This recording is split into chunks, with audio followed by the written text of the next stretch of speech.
અમારે એક ડોક્ટર દવા મોટા ડોક્ટર સાહેબ છે. બધી ઉકેરે દવા દે અશોકભાઈને રજા દઈ દીધી આજે ભાઈને બેનની ઘરે આવી ગયા. ટિફિન તૈયાર થઈ ગયું હતું ત્યાં નો જઈમાં અહીંયા આવીને બધું ઉખેરીને જમીએ. ભાઈ બેહી ગયા જમવા. કેવું શાક બન્યું? આઈ તો શાક છે બેન.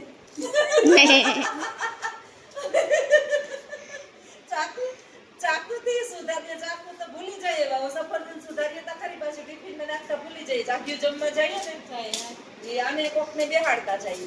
મને એકલીને મેળ ન આવે ને એને એકલીને મેળ ન આવે. દવાખાનામાં ખવાય નહીં. પછી ચાકુ લેતા ભૂલી જાય. પછી એને થાળીમાંથી જાવ કાપવાની ટેવ પડી ગઈ. અહીં થાળી લઈને ખાવ. હાલે આ તો તમારે 9 દી કાઢ્યા ને કા આજ 9 છે આજ. તાર મારે 9 દિન મારે હાથમાં હાથ દીકરે દવાખાને ગયા. ભગવાન હવે દવાખાનું ન દેખાડે તો બસ થાકી ગયા. હજી હાથ પગ ધોયા ને હમણાં સીધી ભાગી ભાઈને મૂકવા ગામડે રિક્ષા કરીને જાય એને મૂકી અને પછી ત્યાંથી સીધી પોરબંદર ભાગે. આજ આખી રહે તમારા સાહેબ હુવા નથી દીધા. આજ જાય ને એટલે ધોકા ખાય તો યાદ રાખજે. પાછો રજા દીધી તો ઉઠતો નતો. પછી ભૂખ્યો ઠહાવીને મેં કીધું હવે કોઈ તો અમારી નીંદર ઉડાડી બે ભેગા ફૂકણા કરે. ઓલો નાસ હવા ભરીને અવાજ કરે.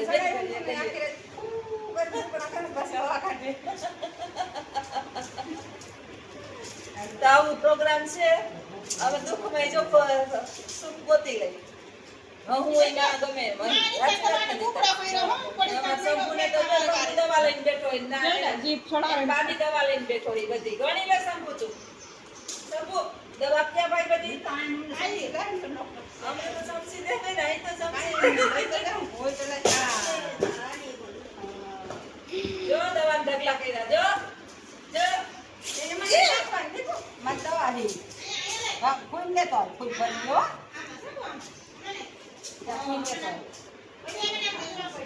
બે ત્રણ દી થાત ને તમને એમ ખાતા હોય કે અમે ખુદે પેશાબ છે. અને કાલે કીધું કે તો મારે બે બાટલા ચડાવી જ લેવા છે. હજી મને ડબરા ખવડાવે નહીં તાજો. હજી મને તારી માં ડબરામાં ખવડાવે. બેન મન નથી બધું કરું ના તમારું ડબરા નહીં ખાવું થાળીને ખાઈ આ તો થાળીને ખાવા દો. સરકાર બનાવી બહુ તીખું નથી ને નહીં અસલ માપનું બનાવી દેજો.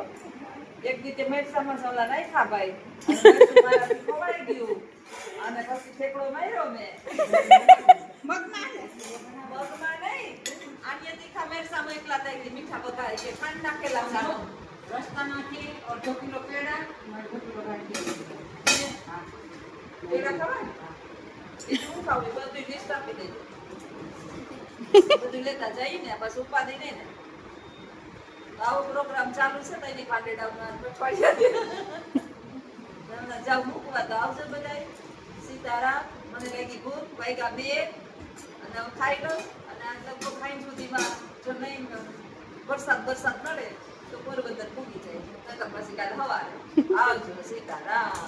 સીતારામ બધાને. સાંજના વાગી ગયા છે 5:30 અને હું આવી પોરબંદર આવી. જુનાગઢ ગઈ પાછી જુનાગઢથી પોરબંદર આવી ગઈ.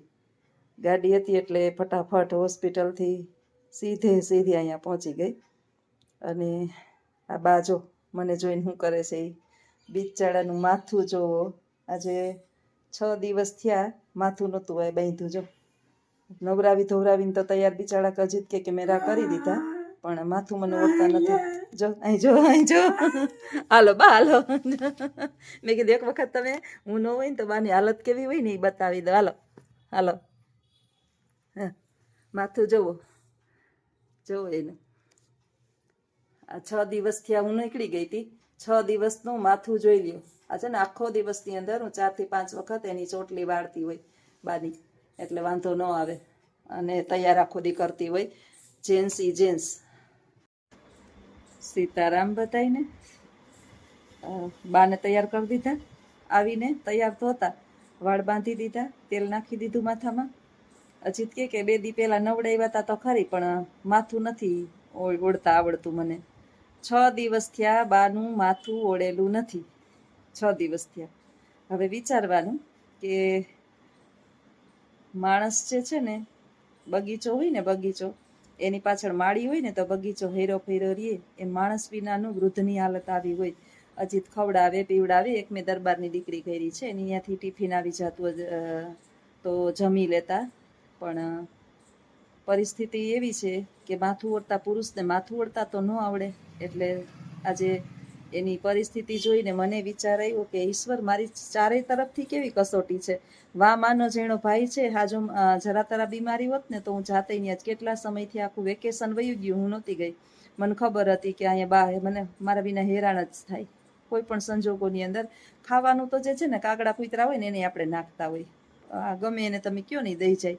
પણ આ સારવાર કરવી ને એ બહુ અઘરી છે, ને બીજું કોણ કરે અજીત વિના. એટલે બહુ પ્રશ્ન મોટો છે. ભાઈને ડિસ્ચાર્જ કરી દીધો, રજા દઈ દીધી એટલે એવી પરિસ્થિતિની અંદર દીધી કે પાણી તો પેટની અંદર ભરાય જ. હવે તમારે 3 દિવસે જ્યાં સુધી પેટમાં પાણી ના ભરાય ત્યાં સુધી કઢવાનું ના આવવું પડે, પછી આવવું જ પડશે. બેનની ઘરે રાખ્યો છે ભાઈને, રહે તો, નહીતર કહે કે વયું જાવું એમ. તો પેલા તો કહેતો હતો કે રોકાવું ને વયું જાવું. હમણાં ફોન કરીને પૂછીશ કે રોકાણો કે ગયો કે નહીં. પેલા એમ કહેતો હતો કે તું મને મૂકી જા ને આમ કરને તેમ કરને. જે મારે થતું તું મોડું, એટલે સીધી નીકળી ગઈ જુનાગઢથી પોરબંદર અને આવી ગઈ. ઘણા મને સજેશન કરે છે કે આમ તેમ. એક વાત જે છે, આપણે ફૂગો હોય ને, ફૂગો એની અંદર કે આ રીતે સારું થઈ જશે, આ રીતે સારું થઈ જશે, આ રીતે સારું થઈ જશે, આ દવા કરો તો સારું થઈ જશે. ફૂગો છે એને ફૂલાવેલો છે, એની અંદર એક કાણું હોય ને, કદાચ તમે ત્યાં ગાંઠ મારી દો એટલે હવા ભરાય. બીજું કાણું પડે ત્યાં એમાં ગાંઠ મારો તો થોડુંક આમ રીએ એમાં હવા. પણ આખા ફુગાની અંદર કાણા હોય તો તમે કઈ જગ્યાએ ગાંઠ મારો, સમજવા જેવું છે. તો ભાઈના શરીરની અંદર લીવર આખું બગડેલું છે, કિડની 90% જેટલી બગડેલી છે, અને ફેફસાના આખા ફેફસાની અંદર ચેપ લાગી ગયો છે. તમે કઈ વસ્તુનો ઈલાજ કરો, લોહી જે છે એ દિવસે ને દિવસે હવે ઉડતું જ જાય છે. અમારે દવાખાને લઈ જ નથી જવું, પણ અમને ખબર જ છે ઘરે જ રાખીને સેવા કરવી છે. પણ એને દુખાવો એનાથી સહન ન થાય, પેટમાં પાણી ભરાય, કંઈક ને કંઈક તો જમવાનું થોડું તો લેતા જ હોય. જમે એટલે લીવર ફંક્શન બગડેલું હોય એટલે પ્રોટીન તો એ પાચન કરી જ ના શકે, પ્રોટીન થાય નહીં, અને બધું પાણી પેટમાં ભરાય. પેટ એવડું મોટું થાય કે એની વાત પૂછો નહીં. પછી એમાં સૂયો ભરાવી અને બધું પાણી જે છે ને એ કાઢે પેટમાંથી, ડોલ ને ડોલ પાણી. અને આ બહુ ખરાબ વસ્તુ કહેવાય. આપણે ખબર છે કે પાણી કાઢે ને ત્યારે છેલ્લું સ્ટેજ જ હોય, બધુંય જાણીએ છીએ. આજ કેટલા દિવસથી હરખી ઘરે દવાખાનેથી ઘરે જઈને નાવાનું નહોતું તો આવ્યું ને સીધું મેં તમને બાને બતાવ્યા, સીધી વિડીયો બંધ કરીને નાવા વહી ગઈ બાને તૈયાર કરીને. અને પછી મેં કીધું કે વાત કરું. બેનની ઘરે પહેલાં ગયા હતા, જઈમાં ટિફિન રેડી થઈ ગયું હતું, પણ ઘરે જઈને જઈમાં પાછું ટિફિન લેતા ગયા ઘરે, રજા દઈ દીધી એટલે. અને હું પોરબંદર આવી ગઈ. હવે અજીત તો કહે કે બહુ ઓલું થાય તો પાછી રજા લઈને વહી જા, પણ બાની પરિસ્થિતિનું એવું નિર્માણ થયું છે. અને ભાઈનું તો ખબર નહીં, આ શ્વાસ કેટલા હોય કેટલા ના હોય કોઈને ખબર, કોઈએ કોઈનું ભવિષ્ય જાણીને જોયું નથી. પણ સાલું એક વાતની મને તકલીફ થાય કે બધા મારા વિડીયા જોવે છે અને બધાને ખબર છે, અને એકલું માણસ જે છે ને એ બહુ થાકી હારી જાય છે, ક્યારેક વિચાર આવે કે મારી એકની જ ઓલી છે આ જવાબદારી, કે બધું મારે જ કરવાનું, એમ મારી ફરજ બધી મારી એકની જ આવે છે. અજીત જે છે ને બધુંય કરી લે, પણ અજીત સંડાસ સાફે કરી લે, કદાચ નવડાવી લે, પણ એને વાળ બાંધતા નથી આવડતા. અને તમે ઘર તો હું આવીને દુર્ગંધ મારતું હતું, આપણું માથું ફાટી જાય ને એવું દુર્ગંધ મારતું હતું. બિચારા ટોયલેટ બાથરૂમ જેન્ટ્સ ને લેડીઝ, એટલે બહુ મોટો મેજર પ્રશ્ન છે. અને સારામાં છે ને સારામાં સૌ સાથ આપે, પણ કસોટી જિંદગી કી ખરાબમાં કોઈ એટલે કોઈ એક પણ માણસ સાથ આપે નહીં. આ મેં મારી લાઈફનું જીવંત ઉદાહરણ જોઈ લીધું કે દુનિયાની અંદર, આખી દુનિયાની અંદર બધા છે ને પેટના સંતાનો સ્વાર્થના જ હગા છે.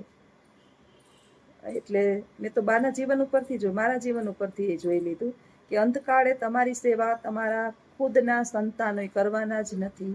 એટલે જેટલું થાય ને એટલું તમારાથી દાન પુણ્ય ધર્મ સેવા જેટલું થાય ને એટલું કરી લ્યો કે તમારે કોઈની સેવાની જરૂર ન પડે.